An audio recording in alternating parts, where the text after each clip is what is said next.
আগের পার্টে তোমরা দেখেছো যে আমরা লাঞ্চে বসে গেছিলাম। লাঞ্চ শেষে যখন ভাগ্যশ্রীদির সাথে দেখা করতে এসেছিলাম তখন দেখি এই সমস্ত রিচুয়ালস আর ফটোশ্যুট চলছে, মানে গায়ে হলুদের রিচুয়ালস আর ফটোশ্যুট চলছে।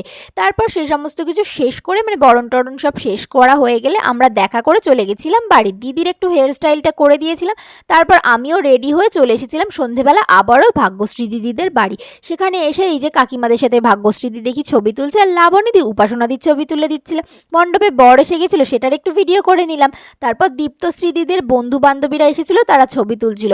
আমার যেহেতু কোনো বন্ধু বান্ধবী নেই সেই জন্য আর কি, আর দিদিও ছিল না, তাই এদের সাথেই আমি আটকে গেছিলাম, এদের সাথেই ঘুরছিলাম ফিরছিলাম। তারপর নিচে এসে এই যে স্ন্যাক্স আইটেম, পকোড়া, তারপর ফুচকা খেয়ে নিলাম। তারপর আবার চলে গেছিলাম ওপরে বিয়ে দেখতে। বিয়ের আরও অনেক রিচুয়ালস নিয়ে আসছি পরের পার্টে, ততক্ষণ দেখতে থাকো। আর অবশ্যই চ্যানেলটা এখনও সাবস্ক্রাইব না করে থাকলে সাবস্ক্রাইব করে দিও, ভিডিওটা লাইক শেয়ার অ্যান্ড কমেন্টে জানিও কেমন লাগছে। টাটা।